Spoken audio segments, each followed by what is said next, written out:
Hi, fifth graders. So this is our read aloud for today that you are going to listen to before you do your activity in your traits writing book. So I'm going to read John, Paul, George, and Ben to you, and then you're going to complete an activity on an admirable American that will be explained in the intro video. So if you need to go back and watch that after we read, please feel free to do that. I want you to think about a couple things as I'm reading. So, what story is the most amusing or the most funny to you and why? And I would like you to think about what is the purpose? Why did the author even write this story? Did they write it just to tell a story, to explain or persuade you? What tone did they use? Were you able to enjoy it as a reader, or would you rather read a different style? So those are the things I want you to think about as I read through this. So this is John, Paul, George, and Ben. Once there were 4 lads, John, Paul, George, and Ben. Make that 5 lads. There was also independent Tom, always off doing his own thing. And a lad is like a young man. John was a bold lad. All the start of every school year, the students were asked to write their names on the chalkboard, and every year it was the same story. John, his teacher would say, "You have lovely penmanship. John, your confidence is refreshing. But John, come on. We don't need to read it from space."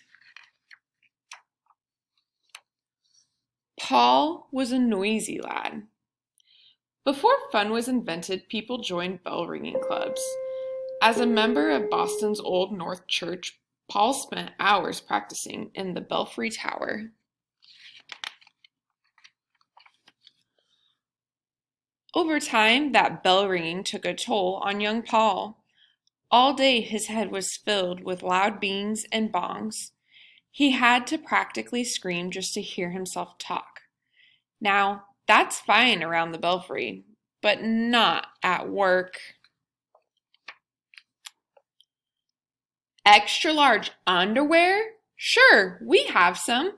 Let's see. Large, extra large. Here they are. Great, big, extra large underwear.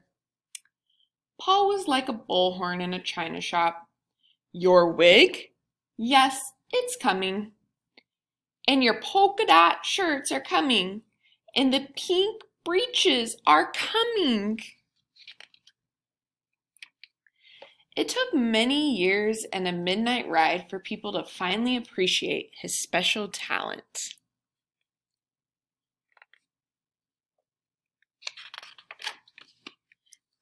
Everyone except that big underwear lady. She was still mad. George was an honest lad.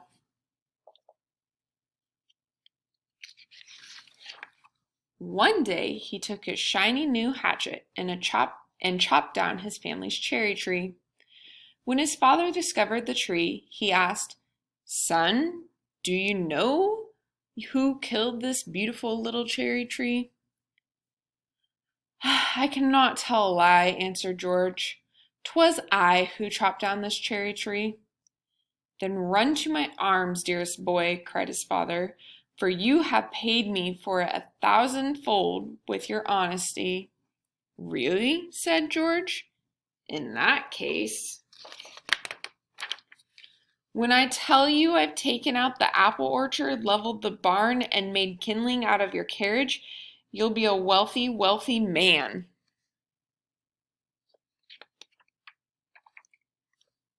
Ben was a clever lad.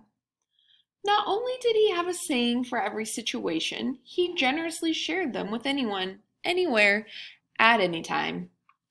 Fish and visitors stink after 3 days.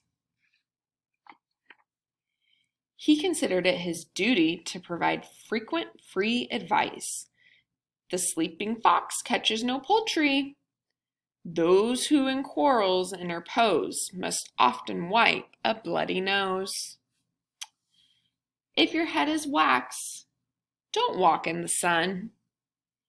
3 can keep a secret if 2 of them are dead. The townsfolk were so taken by his generosity, they came up with a saying, especially for Ben. Please shut your big yap. I like it, said Ben. Short and to the point. Work a fox or turkey in there, and I think you've got something. Tom was an independent lad. One day, his teacher, Mr. Douglas, asked the class to make birdhouses by gluing macaroni to ye old balsa wood. Tom happily ignored him and used traditional building materials in a neoclassical design. When the class made a palm tree, Tom took one look and said, "Not on your life," then quickly left to sketch his own tree. "Young Thomas," fumed Teacher Douglas, "would you mind explaining to the class why you insist on working so independently?" "Certainly," said Tom. "In fact, I've taken the liberty to list the very reasons." "Fear not, sir. I've used small word for the benefit of the dullards." Tom learned the power of his words that day. Mr. Douglas told him to pursue all the life, liberty, and happiness he wanted. Independently in the corner, the other students pursued lunch. The rest is history. Say you want a revolution? Well, John, Paul, George, Ben, and Tom sure did. In April of 1775, they got one. The Redcoats were coming. In fact, King George III's army was marching to Lexington and Concord to arrest John and other sons of liberty. Fortunately, Paul Revere was a noisy man. After his midnight ride, every Minuteman, woman, and child knew who was coming and what they'd be wearing. It was the start of the Revolutionary War. The Americans needed to formally state their separation from the king. Who better than Thomas Jefferson, an independent man, to write the Declaration of Independence? Simply signing such a document was treasonous and dangerous. Ben Franklin, a clever man, said it best. "We must all hang together," he quipped, "or as surely we shall all hang separately." One might think twice about signing his name. Not John Hancock. A bold man he was, the first to scribble his autograph. And man, just look at the size of that John Hancock. So the John Hancock is, that's his signature. The war was won thanks to General Washington. Everyone thought he would make a great king for the new United States of America. But George Washington was an honest man. "The last thing we need is another King George," he said. President George, however, has a nice ring to it. Ye old epilogue. George didn't live in the White House like all the other presidents. He was asked to live in New York City, where there aren't so many trees. And then this page it says Talking Liberty, so it just tells you if it was true or false what they actually said. So I'm going to read through those to you. So John had the biggest signature on the Declaration of Independence. That was true. When John was a boy, his signature was always the biggest one on the chalkboard. That was false. There were not chalkboards when he was in school. The Sons of Liberty was a secret society. That is true. Paul was in an old bell ringing club at the Old North Church. True.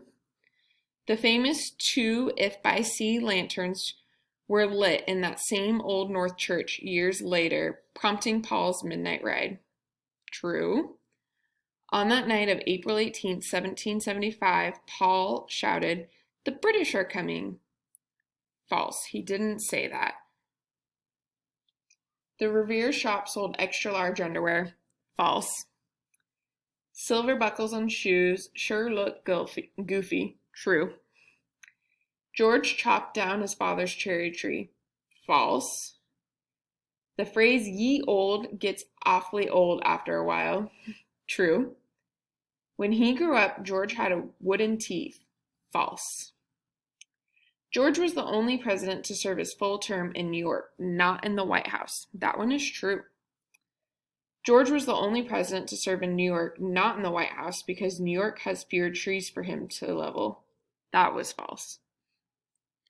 All of Ben's sayings in this book were actually Ben's sayings. That's true. So that's when I said, like, the fox and the poultry, those ones were all true. Besides inventing clever sayings, Ben also invented bifocals, the Franklin stove, the lightning rod, and PlayStation 76. True, except for the PlayStation part. Work a turkey in there and I think you've got something. Instead of an eagle, Ben thought America's national symbol should be a turkey. True. Dullard is a funny word. True. Tom's teacher was named Mr. Douglas. True. Tom's hobbies were architecture and botany. True. Every kid should enjoy life, liberty, and the pursuit of happiness. True. So I'm going to take a picture of this page just for fun for you to look at and upload. So I just want you to think about this story that we read, and you're going to be doing an activity in your green student handbook, and I'm going to explain those directions in our direction video for the day. So after you've listened to this story, go ahead and go back and listen to those directions on your next activity. Have a good day, 5th graders.